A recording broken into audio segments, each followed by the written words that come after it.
اللهم صل على سيدنا محمد وعلى آله وصحبه وسلم. സഹോദരന്മാരെ, കേൾക്കുന്നുണ്ടോ? ശബ്ദം ക്ലിയർ ആണോ? ബഹുമാനപ്പെട്ട സമദ് ഫൈസി പറഞ്ഞതുപോലെ ബഹുമാനപ്പെട്ട ഉസ്താദ് തൊഴിയൂർ കുഞ്ഞു മുഹമ്മദ് മുസ്ലിയാർ സമസ്ത കേരള ജമിയത്തുൽ ഉലമായുടെ തലമുതിർന്ന നേതാക്കളിൽ വേണമെങ്കിൽ ഏറ്റവും പ്രായമുള്ള ആള് എന്ന് തന്നെ ആണ് എന്നോടൊരാൾ പറഞ്ഞത്. കോയക്കുട്ടി ഉസ്താദിനേക്കാളും പ്രായമുണ്ടാകും എന്നാണ് പറഞ്ഞു കേട്ടത്. കൃത്യമായിട്ട് അറിയില്ല. മുഷാവറ അംഗങ്ങളിൽ ഏറ്റവും പ്രായമുള്ള ആളായി കണക്കാക്കപ്പെട്ടു വരുന്നുവെന്നാണ്.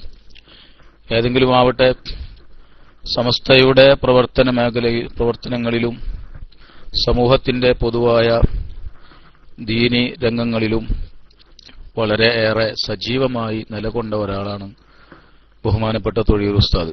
തൊഴിയൂർ ഉസ്താദ് എന്ന് പറയുമ്പോൾ ഞങ്ങളെ സംബന്ധിച്ചിടത്തോളം ഏകദേശം ഞങ്ങളുടെ അടുത്ത മഹല്ല് പറയങ്ങാട് മഹല്ലാണ് ഞങ്ങളുടെ മഹല്ല്. അത് കഴിഞ്ഞാൽ വടക്കേക്കാട് സെൻട്രൽ മഹല്ല്, അത് കഴിഞ്ഞാൽ തൊഴിയൂർ മഹല്ലാണ്. തൊഴിയൂർ മഹല്ലിലെ ഒരു സാധാരണ ഒരു ചെറിയ കുടിൽ, ആ ചെറിയ കുടിലിൽ ഇരുന്നു കൊണ്ട് ജില്ലയിൽ മാത്രമല്ല സമസ്തയുടെ എല്ലാ പ്രവർത്തന മേഖലകളിലും സജീവമായി ഇടപെട്ടുകൊണ്ടിരുന്ന ഒരാളായിരുന്നു ബഹുമാനപ്പെട്ട ഉസ്താദ്. നമ്മുടെ നേതാക്കന്മാരെ സംബന്ധിച്ച് പറയുമ്പോഴൊക്കെ നമുക്ക് ഏറെക്കുറെ സാമ്യതയുള്ള വിഷയങ്ങളാണ് പറയാനുള്ളത്. കാരണം അവരുടെ ഒക്കെ ലക്ഷ്യം ഒന്നായിരുന്നു. അവരുടെയൊക്കെ ലക്ഷ്യം ഒറ്റ ലക്ഷ്യമായിരുന്നു: അല്ലാഹു, ദീന്, സമൂഹം. അതിനു വേണ്ടിയാണ് അവരുടെ എല്ലാ സമയവും പ്രവർത്തനവും ഊർജവും അവർ ചെലവഴിച്ചത്. ഇതിൽ നിന്ന് വ്യത്യസ്തമായ ഒരു സ്ഥിതി നമ്മുടെ നേതാക്കളെ സംബന്ധിച്ച് പറയുമ്പോൾ ആരെ സംബന്ധിച്ചും പറയാൻ കഴിയില്ല. എല്ലാവരുടെയും ലക്ഷ്യം അതായിരുന്നു. ബഹുമാനപ്പെട്ട തൊഴിയൂർ ഉസ്താദും അതേപോലെ തന്നെ. പലപ്പോഴും നാട്ടിൽ ചെല്ലുമ്പോഴാണ് നമുക്കൊക്കെ ബന്ധപ്പെടാനുള്ള ഒരു അവസരം ഉണ്ടാവുക. നാട്ടിൽ ചെന്നാൽ നിർബന്ധമായും ഒരു പ്രാവശ്യമെങ്കിലും തൊഴിയൂർ മഹല്ല് പള്ളിയിൽ ഞാൻ ജുമാക്ക് പോകും. ഉസ്താദിനെ കാണാൻ ഏറ്റവും സൗകര്യം അതാവുമല്ലോ എന്ന് കരുതി പോകും. അവിടെ ജുമാക്ക് ഉസ്താദ് ഉണ്ടാവും. വളരെ സ്നേഹത്തോടെ നമ്മളൊക്കെ പറഞ്ഞ ഒരു സാധാരണ എളിയ പ്രവർത്തകരിൽ എളിയരായ ആളുകളാണല്ലോ. പക്ഷെ ഇത്ര വലിയൊരു മനുഷ്യനാണെങ്കിലും നമ്മൾ ചെന്ന് സലാം പറഞ്ഞാൽ വളരെ നല്ല തികഞ്ഞ പുഞ്ചിരിയോടെ സ്വീകരിച്ചു. നല്ല എളിമയോടെ പെരുമാറുന്ന, അനുഭവിക്കാൻ കഴിഞ്ഞ കാര്യങ്ങളാണ് അതൊക്കെ. വലിയ വലിയ മനുഷ്യന്മാർ, ആളുകൾ വലുതാകുന്നതിനനുസരിച്ച് ഈ എളിമ കൂടിക്കൊണ്ടിരിക്കും. അങ്ങനെയാണല്ലോ അതിന്റെ സ്വഭാവം. മഹാനായ ഉസ്താദ് അവറുകൾ സംബന്ധിച്ച് പറയുമ്പോൾ പ്രധാനമായി രണ്ട് വിഷയങ്ങളാണ് എനിക്ക് ഓർമ്മ വരുന്നത്. രണ്ട് ഭാഗങ്ങൾ. അതായത്, ഒന്ന്, ഉസ്താദ് വളരെ ലളിത ജീവിതത്തിന്റെ ഉടമയായിരുന്നു. ലാളിത്യത്തിന്റെ ആളായിരുന്നു. വളരെ ലാളിത്യമുള്ള ആളായിരുന്നു. അതുപോലെ തന്നെ മഹാനായ ഉസ്താദ് ഒരിക്കലും അള്ളാഹു അല്ലെങ്കിൽ ദീൻ, ആ ഒരു അള്ളാഹുവിനെ ഭയപ്പെടുന്ന ഒരു സ്ഥിതി എന്നല്ലാതെ മറ്റാരെയും ഒരു വിലയും വെക്കാത്ത ഒരു പവർ, ആരെയും അള്ളാഹുവിന് ഭയപ്പെടുക, അള്ളാഹുവിന് വേണ്ടി ഭയപ്പെടുക എന്നതല്ലാതെ ആര് തന്നെയാണെങ്കിലും ആരെയും പ്രത്യേകം വില വെക്കുകയില്ല. ആരെയും പ്രത്യേകമായി അള്ളാഹുവിന്റെ പേരിലല്ലാതെ ആരെയും മഹാനായ ഉസ്താദ് മുഖവിലക്കെടുക്കുകയില്ല. ഒരു കണിശമായ, വളരെ കർക്കശമായ ഒരു നിലപാടെടുക്കാൻ അത്തരം വിഷയങ്ങളിലൊക്കെ ആരുടെ മുന്നിൽ പതറാത്ത ഒരു നിലപാട് ബഹുമാനപ്പെട്ട ഉസ്താദ് അവരുടെ ജീവിതത്തിൽ വേറിട്ട് കാണാൻ കഴിയും. ലാളിത്യം എന്ന് പറയുമ്പോൾ ഇപ്പൊ ഉസ്താദിന്റെ വീട് ചെന്ന് പരിശോധിച്ചപ്പോൾ നമുക്ക് കാണാൻ പറ്റും. ഒരു സാധാരണ ഒരു വീടാണ്. ഇവിടെ ഉസ്താദിനെ സംബന്ധിച്ച് പരിചയമുള്ള, ഉസ്താദിന്റെ അടുത്ത് പരിചയമുള്ളവരോട് അന്വേഷിച്ചാൽ അറിയാം, ഒരു കട്ടിൽ, ആ കട്ടിലിൽ ഒരു പായ്, അതിലാണ് കിടക്കുക. ഒരു ബെഡ് ഇട്ടിട്ട് പോലും ഉസ്താദ് കിടക്കാറില്ല എന്നാണ്. ഇതൊരു വലിയ സംഭവമല്ല. പക്ഷെ ഇന്നിപ്പോ നമ്മളെ സംബന്ധിച്ചൊക്കെ പരിശോധിച്ച് നോക്കിയാൽ ബെഡില്ലാതെ നമുക്കൊന്നും കിടക്കാൻ തന്നെ കഴിയില്ല. കട്ടലിൽ പായ വിരിച്ചുകൊണ്ട് കിടന്നു ഉറങ്ങിയിരുന്ന ഒരു കാലമുണ്ട് നമുക്കൊക്കെ. ഇന്ന് നമ്മളങ്ങനെ കിടന്നുറങ്ങാൻ ശ്രമിച്ചാൽ നടുവേദനയും മരിങ്ങ് വേദനയും പല നിലക്കുള്ള വേദനകളാണ്. വേദന ഒന്നല്ല, അത് മറ്റു ചിലതാണ് അതിന്റെ കാരണം. മരിങ്ങ് വേദനയും ഇതൊക്കെ അതിനൊരു കാരണമാവാണ്. ഒരു പ്രത്യക്ഷത്തിലൊരു കാരണം പറയാം. പക്ഷെ ഉസ്താദിന്റെ ജീവിതത്തിൽ അനുഭവമാണ്, ഒരു ബെഡ് പോലും ഉപയോഗിക്കാറില്ല. ഉസ്താദിന് വേണമെങ്കിൽ അതിന് സാധിക്കാത്തത് കൊണ്ടല്ല, പക്ഷെ ആ ഒരു ലാളിത്യം എല്ലാ മേഖലയിലും ജീവിതത്തിൽ അത് പ്രാവർത്തികമാക്കി എല്ലാ മേഖലയിലും കാണാൻ കഴിയും. സമ്പാദ്യങ്ങളില്ല, വലിയ വലിയ ആഡംബരങ്ങളില്ല, വലിയ വലിയ കാറും വലിയ വീടും സൗകര്യങ്ങളും ഇല്ല. അതിന്റെ ആവശ്യം അവർക്കില്ല, അത് അവർ ഉദ്ദേശം വെച്ചിട്ടില്ല, അവർക്ക് അതിന്റെ ആവശ്യമില്ല. ലളിതമായി ജീവിക്കാനാണ് അവർ ഇഷ്ടപ്പെടുന്നത്. അതുകൊണ്ട് തന്നെ അവരുടെ പ്രവർത്തനങ്ങളൊക്കെയും ഈ ആ ദീനിന് വേണ്ടിയും അള്ളാഹുവിന്റെ വജ്ഹിന് വേണ്ടിയും മാത്രമായി പോയി. അല്ലാതെ മറ്റ് ലക്ഷ്യങ്ങൾക്ക് വേണ്ടിയുള്ള ഒരു പ്രവർത്തനം അവരുടെ ജീവിതത്തിലൊന്നും കാണാൻ തന്നെ കഴിയില്ല. കാരണം അവർക്ക് അതിന്റെ ആവശ്യമില്ല, അവരതിന് ഉദ്ദേശം വെക്കുന്നവരല്ല. ഇത് ഉസ്താദിന്റെ ജീവിതത്തിലെ ഒരു യഥാർത്ഥമാണത്. അതായത് നമ്മളിപ്പോ ഉസ്താദുമാരെ സംബന്ധിച്ച്, നമ്മുടെ പണ്ഡിതന്മാരെ സംബന്ധിച്ച്, നേതാക്കളെ സംബന്ധിച്ചൊക്കെ പറയുമ്പോൾ പലരും ചെയ്യാറുള്ളത് പോലെ വേണമെങ്കിൽ കുറെ കൂട്ടിപ്പറയാം. അത്ര പറഞ്ഞാലും അതൊന്നും തെറ്റാവുകയില്ല എന്ന നിലക്കുള്ള വെറുതെ ഒരു സങ്കല്പത്തിൽ പറയുന്നതല്ല. ഇതൊക്കെ ഉസ്താദിനെ അടുത്തറിയാൻ പറ്റുന്ന ആളുകൾക്ക് അറിയുന്ന കാര്യങ്ങളാണ്. വളരെ ലളിതമായ ജീവിതമായിരുന്നു, വളരെ താഴ്മയുള്ള ജീവിതം, വളരെ താഴ്മയുള്ള ഒരു മനുഷ്യനായിരുന്നു. വലിയ മഹാനാണ്, പക്ഷെ വളരെ താഴ്മയുള്ള ഒരു മനുഷ്യനാണ്. അതുപോലെ തന്നെയാണ്, ആ കാരണം തന്നെയായിരിക്കും, മറ്റു ലക്ഷ്യങ്ങളില്ല. അതുകൊണ്ട് തന്നെ ഉസ്താദ് മറ്റുള്ളവരെ അള്ളാഹുവിന് വേണ്ടി അല്ലാതെ മറ്റൊരാളെ വില വെക്കുന്ന അല്ലെങ്കിൽ മറ്റുള്ളവരെ ബഹുമാനിക്കുന്ന ഒരു സ്ഥിതി, അള്ളാഹുവിന് വേണ്ടി അല്ലെങ്കിൽ ആ നിലക്കല്ലാത്ത ഒരു വ്യക്തിയെ മുഖവിലക്കെടുക്കുന്ന ഒരു സ്വഭാവം ഉസ്താദിനുണ്ടായിരുന്നില്ല. അത് ആരാണെങ്കിലും ശരി. ഒരിക്കൽ ഒരു ചെറിയ ഒരു അനുഭവം എന്നോട് ജ്യേഷ്ഠൻ ഒരിക്കൽ പറയാം. ജ്യേഷ്ഠൻ സലാം ബാക്കി ഒരിക്കൽ എന്നോട് പറഞ്ഞതാണ്. ജ്യേഷ്ഠനും ഉസ്താദ് ഈ വളാഞ്ചേരിയിൽ ദർസിന് നിന്നിട്ടുണ്ട് കുറെ കാലം. വളാഞ്ചേരി ടൗൺ പള്ളിയിൽ ബഹുമാനപ്പെട്ട തൊഴിയൂർ ഉസ്താദ് മുദരിസായിട്ട് ജോലി ചെയ്തിട്ടുണ്ട്. കുറെ കാലം മുമ്പാണത്. അങ്ങനെ ഒരു ദിവസം ജ്യേഷ്ഠനും ആ വളാഞ്ചേരിയിൽ ഉള്ള അറിയപ്പെട്ട ഒരു പ്രഗത്ഭനായ ഒരു വ്യക്തിയും, വളരെ പ്രധാനപ്പെട്ട ആളാണ്, നമ്മുടെ സജീവ പ്രവർത്തകനാണ്, അതുപോലെ തന്നെ നമ്മുടെ സമസ്ത നേതാക്കളായിട്ടും അതുപോലെ തന്നെ പാണക്കാട് തങ്ങളായിട്ടൊക്കെ വലിയ ബന്ധമുള്ള ആളാണ്, അറിയപ്പെട്ട ആളാണ്. ഇപ്പൊ ജ്യേഷ്ഠനും കുറച്ചു കാലം ഈ വളാഞ്ചേരി പള്ളിയിൽ മുദരിസായിട്ട് നിന്നിട്ടുണ്ട്. അപ്പൊ ആ ഒരു ബന്ധത്തിന്റെ പേരിൽ അയാൾ ഇവിടെ വന്നപ്പോ അദ്ദേഹത്തെയും കൂട്ടി ഉസ്താദിന്റെ അടുത്ത് ചെന്ന്, ജ്യേഷ്ഠനും ഈ മനുഷ്യനും കൂടി ഉസ്താദിന്റെ അടുത്ത് ചെല്ലുകയാണ്, വീട്ടിലേക്ക് ചെല്ലുകയാണ്. അപ്പൊ ഇയാൾ ഉസ്താദിനെ അറിയാം, ഉസ്താദിനെ അങ്ങോട്ട് നല്ലവണ്ണം അറിയുന്ന ആളാണ്. ഇയാൾ വലിയ അറിയപ്പെട്ട വലിയ പൈസക്കാരനും വലിയ അറിയപ്പെട്ട നേതാവൊക്കെയാണ്. പക്ഷെ ചെന്നപ്പോ ജ്യേഷ്ഠൻ പറയാണ്, ചെന്നങ്ങോട്ട് കയറിയപ്പോ ഇയാളും ഉണ്ട് ജ്യേഷ്ഠനും ഉണ്ട്. ഉസ്താദ് സലാമലൈക്കും എന്ന് പറഞ്ഞുകൊണ്ടാണ് എഴുന്നേറ്റ് നിന്നു. അതിപ്പോ വീട്ടിലേക്ക് കയറി ചെല്ലുമ്പോ നമ്മൾ ഒരാൾ കയറി ചെല്ലുമ്പോ എഴുന്നേറ്റ് നിന്നുകൊണ്ട് കൈ കൊടുത്ത് സ്വീകരിക്കുമല്ലോ. ആ എഴുന്നേറ്റ് നിന്ന് സ്വീകരിക്കുമ്പോ ഉസ്താദിന്റെ പ്രത്യേകമായ, ജ്യേഷ്ഠ അവിടെ ശ്രദ്ധിച്ചൊരു വിഷയം, സലാമലൈക്കും എന്ന് പറഞ്ഞുകൊണ്ട് കൈ കൊടുത്തു. അപ്പോ ഒരിക്കലും ഈ വന്ന ആ മറ്റേ അയാൾ നമ്മളെ കുറച്ച ആളാണ്, നമ്മളെ സജീവ പ്രവർത്തകനാണ്. പക്ഷെ അയാളുടെ ആ ഒരു സാമ്പത്തികമോ അയാൾക്കുള്ള പേരുപെരുമന്റെ പേരിൽ അയാൾക്ക് വേണ്ടി എഴുന്നേറ്റ് നിന്നതല്ല എന്നാക്കിയും കൊണ്ട് തന്നെ അല്ലിപ്പോ ഒരു വിഷയങ്ങളൊന്നുമില്ലല്ലോ, അവിടെയും അത്രയും സൂക്ഷിക്കുന്ന ഒരു സ്വഭാവം, അതുപോലെയുള്ള അനുഭവങ്ങളാണ് എല്ലാ രംഗങ്ങളിലുമുള്ളത്. കാരണം ഉസ്താദിനെ സംബന്ധിച്ചിടത്തോളം പറഞ്ഞാൽ മറ്റ് ഒരു നേട്ടങ്ങൾക്കോ അല്ലെങ്കിൽ മറ്റ് ദുന്യവിയായ എന്തെങ്കിലും കാര്യലാഭങ്ങളോ അദ്ദേഹം ലക്ഷ്യമാക്കുന്നില്ല. അങ്ങനെയൊന്നും ആവശ്യം തന്നെയല്ല. കിടന്നുറങ്ങാൻ ഒരു ബെഡ് പോലും ആവശ്യമില്ലാത്തൊരു മനുഷ്യൻ പിന്നെന്തിനാ മറ്റുള്ളതിന്റെ ദുന്യാവിന്റെ പേരിൽ ബഹുമാനിക്കേണ്ടതും അംഗീകരിക്കേണ്ടതും? അതിന്റെ ആവശ്യം തന്നെ അവർക്കില്ല, അതിന്റെ ആവശ്യം തന്നെയല്ല.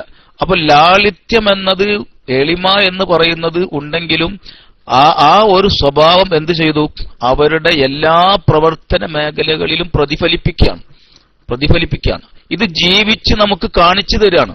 ഇതൊന്നും പ്രസംഗിച്ച് അവസാനിപ്പിക്കുന്ന കാര്യങ്ങളല്ല, അവരുടെ ജീവിതത്തിൽ ജീവിച്ചുകൊണ്ട് നമുക്ക് കാണിച്ചു തന്ന ആളുകളാണ്.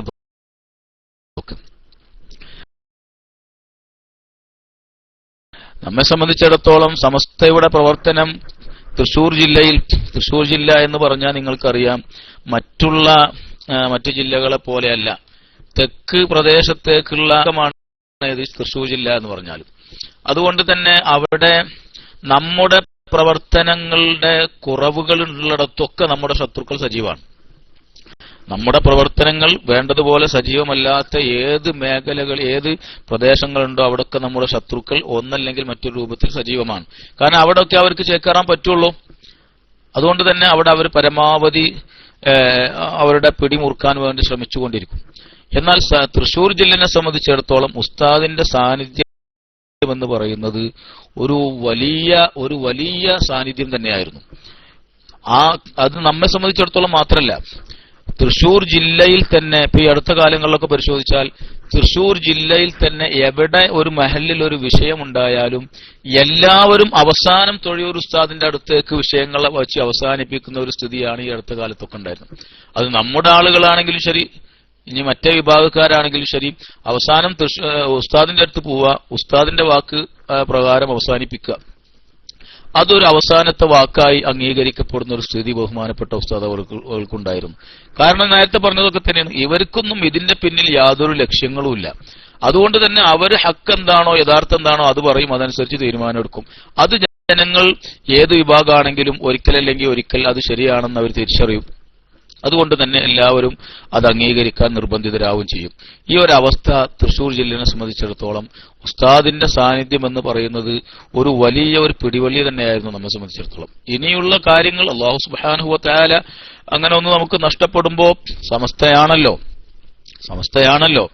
അല്ലാഹു അതിന് പകരം ആരെങ്കിലും നിശ്ചയിക്കാം. പക്ഷേ വലിയ ഒരു നഷ്ടം എന്ന് പറഞ്ഞാൽ മതിയാവുകയില്ല. ഇനി എന്താണ് കാര്യങ്ങളൊക്കെ അങ്ങനെ വരുമെന്നതിനെ സംബന്ധിച്ചൊന്നും ഒരു കൃത്യമായ ധാരണയുമില്ല, ഒന്നും പറയാൻ കഴിയില്ല. ബഹുമാനപ്പെട്ട ഉസ്താദിന്റെ ആ വാക്കുകൾക്കും അവിടുത്തെ തീരുമാനങ്ങൾക്കും അവിടുത്തെ നിലപാടുകൾക്കും അത്രയും പവറുണ്ടായിരുന്നു. പ്രത്യേകിച്ച് ജില്ലനെ സംബന്ധിച്ചിടത്തോളം എടുത്തു പറയേണ്ട ഒരു കാര്യമാണ്. അപ്പൊ ഞാൻ പറഞ്ഞു വന്നത്, ആ ജീവിതവും അവിടുത്തെ എളിമയും ലാളിത്യവും ഇത് ജീവിതത്തിൽ പകർത്തി നമുക്ക് കാണിച്ചു തന്നു. അതേസമയം അള്ളാഹുവിനെ ഭയപ്പെട്ട് ജീവിക്കുക, അള്ളാഹുവിന് വേണ്ടി മറ്റുള്ളവരെ ബഹുമാനിക്കുക എന്നല്ലാതെ അള്ളാഹു അല്ലാത്തതിന് വേണ്ടി ബഹുമാനിക്കുന്ന ഒരു സ്ഥിതി അവരുടെ ഒന്നും ജീവിതത്തിൽ ഇല്ല. ഇതൊന്നും വെറുതെ ഭംഗിവാക്കുകളല്ല. ഇതൊക്കെ എങ്ങനെ പറയണമെന്ന് എനിക്കറിയില്ല. ഭംഗിവാക്കുകളല്ല, അതൊക്കെ യഥാർത്ഥങ്ങളാണ്, അനുഭവങ്ങളാണ് അതൊക്കെ. ആ നിലക്കുള്ള മഹാനായ ഉസ്താദിന്റെ ഖബർ ജീവിതത്തെ അല്ലാഹു തആല സന്തോഷകരമാക്കി കൊടുക്കുമാറാവട്ടെ. ഉസ്താദിന്റെ പ്രവർത്തനങ്ങളെല്ലാം അല്ലാഹു തആല സ്വാലിഹായ അമലായി അദ്ദേഹത്തിൽ നിന്ന് സ്വീകരിക്കുമാറാവട്ടെ. അദ്ദേഹത്തിന്റെ ആ പ്രവർത്തനങ്ങളെല്ലാം നാളെ മീസാനുൽ ഹസനാത്തിൽ ഏറെ ഭാരമുള്ള അമലുകളാക്കി അല്ലാഹു നൽകുമാറാവട്ടെ. അദ്ദേഹത്തിന്റെ കുടുംബത്തിൽ അല്ലാഹു തആല സമാധാനവും ക്ഷമയും നൽകുമാറാവട്ടെ. സമൂഹത്തിനും സമസ്ത കേരള ജമിയത്തുൽ ഉലമക്കും വന്നിട്ടുള്ള ഈ നഷ്ടം തീരാ നഷ്ടമാണെങ്കിലും അല്ലാഹു തആല നമ്മെ ഛിന്ന ഭിന്നമാക്കാതെ അതിന്റെ ഭവിഷ്യത്തിലേക്ക് കൊണ്ടെത്തിക്കാതെ അതിന് പരിഹാരം നൽകി അല്ലാഹു തആല നമ്മെ അനുഗ്രഹിക്കുമാറാവട്ടെ. ഉസ്താദിന്റെ ആഖിറത്തിലെ ദറജാത്തുകൾ അല്ലാഹു ഉയർത്തിക്കൊടുക്കുമാറാവട്ടെ. അദ്ദേഹത്തെയും നമ്മെയും നമ്മുടെ മൺമറഞ്ഞുപോയ മഹത്തുക്കളായ നമ്മുടെ നേതാക്കൾ എല്ലാവരെയും അല്ലാഹു തആല ജന്നാത്തുൻ നഈമിൽ ഒരുമിച്ച് കൂട്ടി അനുഗ്രഹിക്കുമാറാവട്ടെ. വാഖിറു ദഅവാന അൽഹംദുലില്ലാഹി റബ്ബിൽ ആലമീൻ. അസ്സലാമു അലൈക്കും വറഹ്മത്തുള്ളാഹി വബറകാതുഹു.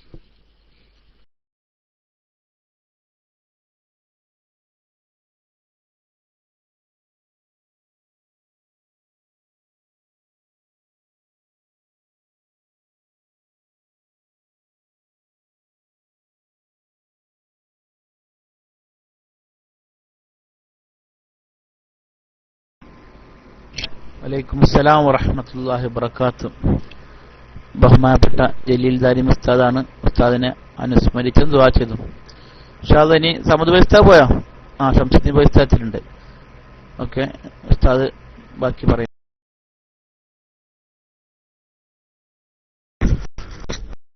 അസ്സലാമു അലൈക്കും വറഹ്മത്തുള്ളാഹി. ഞാൻ നേരത്തെ പെട്ടെന്ന് ഒരു കാള് വന്നു. പിന്നെ ഏതായിരുന്നാലും സമദ് വൈസി ബഹുമാനപ്പെട്ട ജലീൽ ദാരിമി ഉസ്താദ് ഒക്കെ ഉണ്ടായിരുന്നു. അതുകൊണ്ടാണ് ഞാൻ അവിടെ ഉണ്ടായിരുന്നു, പിന്നെ മൈക്കെടുക്കാതിരുന്നത്. ഏതായിരുന്നാലും നമ്മളെ സംബന്ധിച്ചിടത്തോളം ബഹുമാനപ്പെട്ട ഉസ്താദിന്റെ വിയോഗം ഉമ്മത്തിനെ സംബന്ധിച്ചിടത്തോളം സമസ്തയെ സംബന്ധിച്ചിടത്തോളം പ്രത്യേകിച്ചും വലിയ നഷ്ടം തന്നെയാണ്. അല്ലാഹു സുബ്ഹാനഹു വ തആല നമുക്ക് അതിനൊക്കെ പകരക്കാരെ നൽകി അനുഗ്രഹിക്കുമാറാകട്ടെ എന്ന് ആത്മാർത്ഥമായി ദുആ ചെയ്യുകയാണ്. 70 വയസ്സിൽ കൂടുതൽ പ്രായമുണ്ട് ഉസ്താദിന്. നമ്മുടെയൊക്കെ ഉസ്താദുമാരുടെ ഒരു മഹാ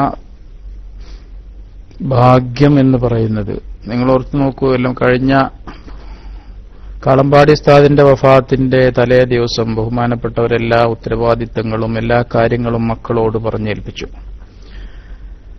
ബഹുമാനപ്പെട്ട പാറന്നൂർ ഉസ്താദ് വഫാത്താകുന്നതിന്റെ തലേ ദിവസവും ഇതേപോലെ എല്ലാം പറഞ്ഞേൽപ്പിച്ചു. ഈ അടുത്ത് വഫാത്തായ രണ്ടുപേരെ കുറിച്ചാണ് നമ്മൾ പറഞ്ഞത്.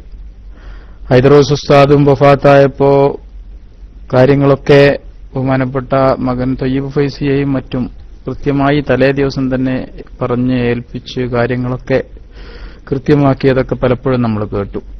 ഇപ്പൊ തൊഴിയൂർ ഉസ്താദും നോക്കൂ നിങ്ങൾ, ഇന്നലെയാണെന്ന് തോന്നുന്നു, അദ്ദേഹം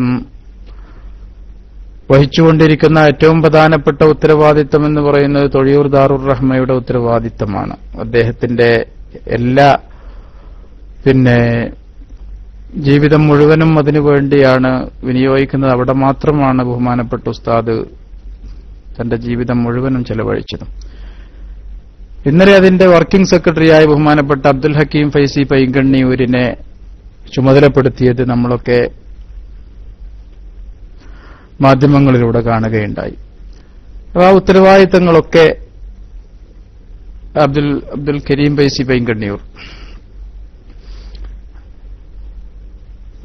ഉത്തരവാദിത്തങ്ങളൊക്കെ പറഞ്ഞേൽപ്പിച്ച് കൃത്യമായി ബാധ്യതകളൊക്കെ ഒഴിവാക്കി റാഹത്തോടുകൂടെ മരിക്കുകയാണ് എന്നുള്ള ഒരു വിവരം നേരത്തെ കിട്ടിയതുപോലെ കൃത്യമായി നമുക്ക് മനസ്സിലാക്കാൻ സാധിക്കുന്നു.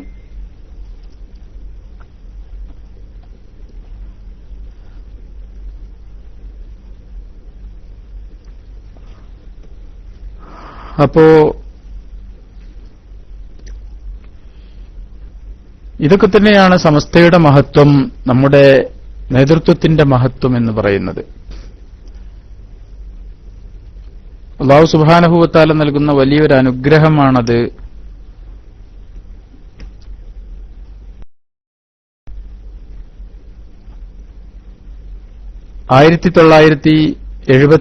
നവംബർ 3 ബഹുമാനപ്പെട്ട പാണക്കാട് PMS പൂക്കോയ തങ്ങൾ തറക്കല്ലിട്ടുകൊണ്ട് തുടങ്ങിയ സ്ഥാപനം 1976 ബഹുമാനപ്പെട്ട സയ്യിദ് മുഹമ്മദ് അലി ശിഹാബ് തങ്ങൾ ഉദ്ഘാടനം ചെയ്തിടം മുതൽ ഒരു യതീംഖാനയിൽ തുടങ്ങി 70ഓളം സ്ഥാപനങ്ങൾ ഇപ്പോൾ ഉസ്താദിന്റെ ആ മഹനീയമായ നേതൃത്വത്തിൽ, കളങ്കമേശാത്ത നേതൃത്വത്തിന്റെ കീഴിൽ ഇപ്പോൾ അവിടെ പ്രവർത്തിച്ചുകൊണ്ടിരിക്കുകയാണ്. അതില് ഭൗതിക സ്ഥാപനങ്ങളുണ്ട്. ഏറ്റവും ആധുനികമായ രീതിയിൽ മതപഠനത്തിന് സമന്വയ മതപഠന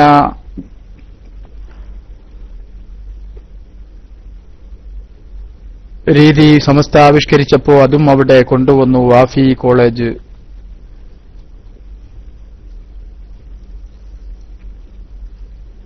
മറ്റു ഗവൺമെന്റ് സ്ഥാപനങ്ങൾ ധാരാളം, അങ്ങനെ 10-70 സ്ഥാപനങ്ങൾ ദാറുർ റഹ്മയുടെ കീഴിൽ ഇപ്പോ ബഹുമാനപ്പെട്ട ഉസ്താദ് ഇതുവരെ നേതൃത്വം നൽകിക്കൊണ്ട് അവിടെ നടത്തിക്കൊണ്ടിരിക്കുകയായിരുന്നു.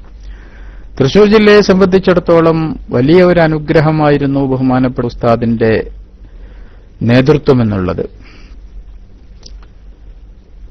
ഇരുത്തം വന്ന ഒരു പണ്ഡിതൻ എന്ന നിലക്ക് എല്ലാവർക്കും ഒരു അത്താണി എന്ന നിലക്കായിരുന്നു ബഹുമാനപ്പെട്ടവർ അവിടെ ഉണ്ടായിരുന്നത്. ബഹുമാനപ്പെട്ട ജലീൽ ദാരിമി തൊട്ടടുത്ത് നേരിട്ടറിയാവുന്ന വ്യക്തി എന്നുള്ള നിലക്ക് ഞാൻ ഉസ്താദിനെ കണ്ടിട്ടുണ്ട്. ഞാൻ നാട്ടികയിൽ ഓതുന്ന കാലത്ത് ഇടക്ക് ബഹുമാനപ്പെട്ട നാട്ടിക ഉസ്താദിന്റെ കൂടെയും അല്ലാതെയും ഒക്കെ തൊഴിയൂർ ദാറുർ റഹ്മയിൽ പോകാറുണ്ടായിരുന്നു.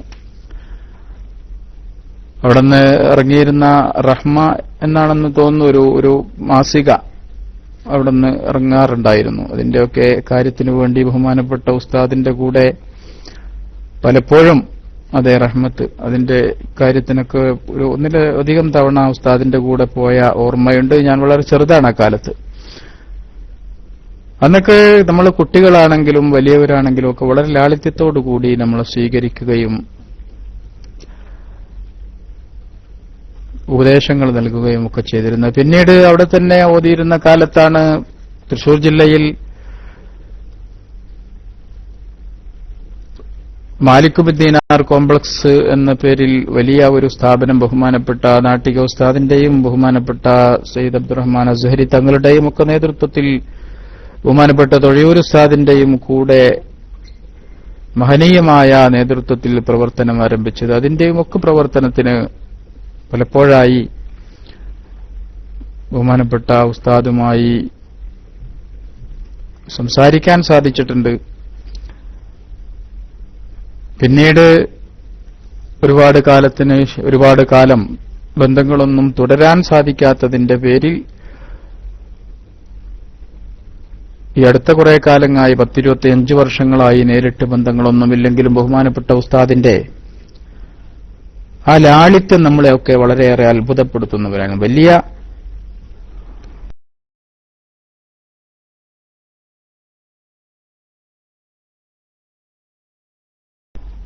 ഇതിന് വേറെ ഉണ്ടാകുമെന്ന് തോന്നുന്നില്ല.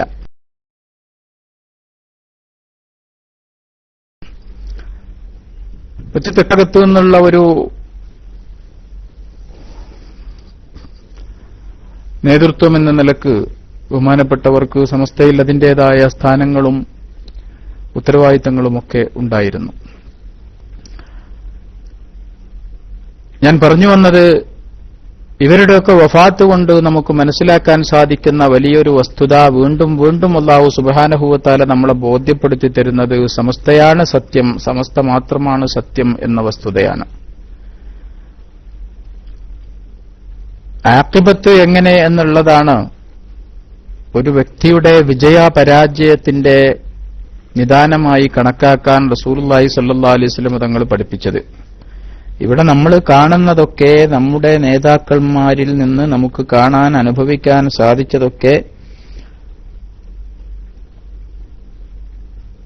വളരെയേറെ റാഹത്തുള്ള രൂപത്തിൽ സന്തോഷത്തോടുകൂടി അവർ നമ്മളിൽ നിന്ന് വിട പറയുന്നതാണ്. ഏതായിരുന്നാലും ഞാൻ കൂടുതൽ നീട്ടി പറയുന്നില്ല. ബാക്കി കാര്യങ്ങളൊക്കെ ഓരോരുത്തരും വന്ന് ബഹുമാനപ്പെട്ട ഉസ്താദിന്റെ അനുസ്മരണവും പ്രാർത്ഥനയുമൊക്കെയായി ഉണ്ടാകുമെന്ന് വിശ്വസിക്കുന്നു. അല്ലാഹു സുബ്ഹാനഹു വ തആല മഹാനവറുകളുടെ ബർസഖി ജീവിതം വിജയപ്രദമാക്കി കൊടുക്കുമാറാകട്ടെ എന്ന് ആത്മാർത്ഥമായി ദുആ ചെയ്തുകൊണ്ട് തൽക്കാലം വിരമിക്കുന്നു. ആഖിറു ദഅ്വാനാ അൽഹംദുലില്ലാഹി റബ്ബിൽ ആലമീൻ. അസ്സലാമു അലൈക്കും വറഹ്മത്തുള്ളാഹി.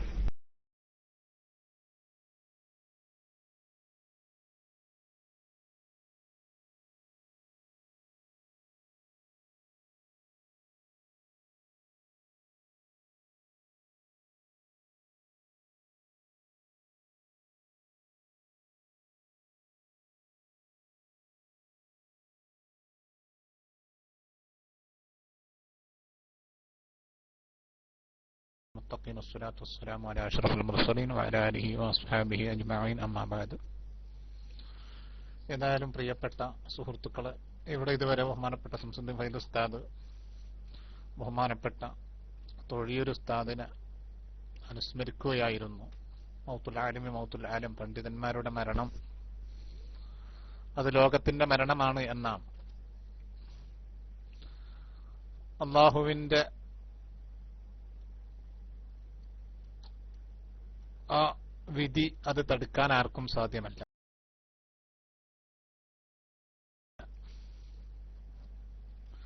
ജീവിതകാലം മുഴുവനും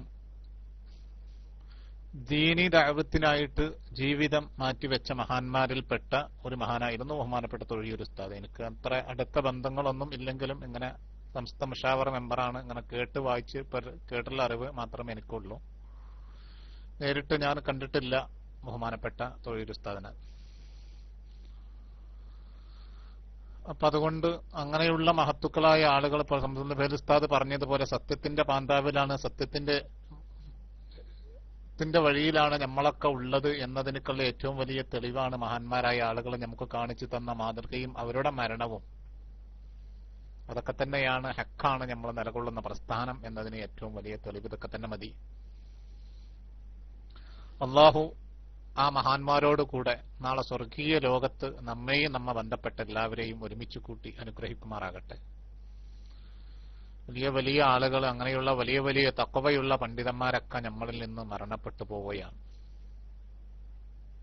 അവരൊക്കെ വലിയ അങ്ങനെയുള്ള ആളുകൾ അള്ളാഹുവിന്റെ ഇന്ന് നമ്മുടെ നാട്ടിലൊക്കെ നടമാടിക്കൊണ്ടിരിക്കുന്ന കാര്യങ്ങളൊക്കെ കാണുമ്പോൾ സത്യത്തില് ഇങ്ങനെയുള്ള ആളുകളൊക്കെ നമ്മുടെ നാടുകളിൽ ഉണ്ടായത് കൊണ്ടാണ് അള്ളാഹുവിന്റെ ആ ഒരു ക്ഷാപം അല്ലെങ്കിൽ ആ ഒരു ഇത് നമുക്ക് വരാത്തത് നമ്മൾ മനസ്സിലാക്കണം. ഇങ്ങനെയുള്ള ആളുകളൊക്കെ ഉണ്ടായത് കൊണ്ടാണ്.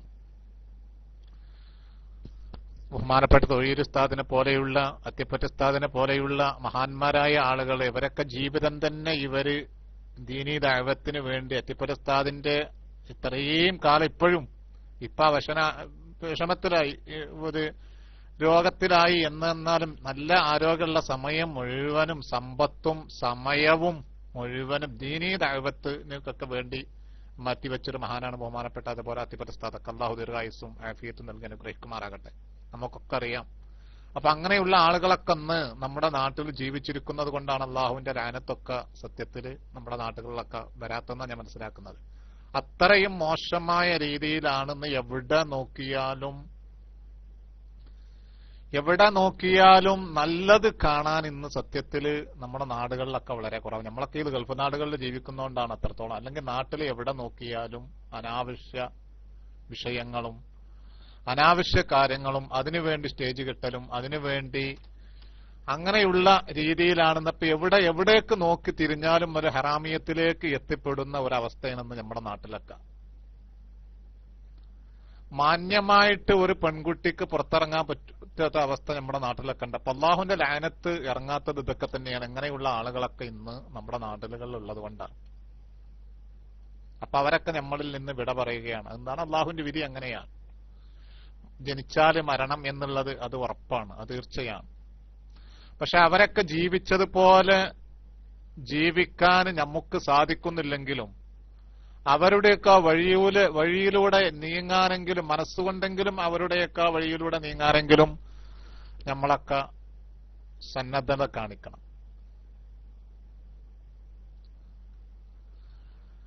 അതൊക്കെ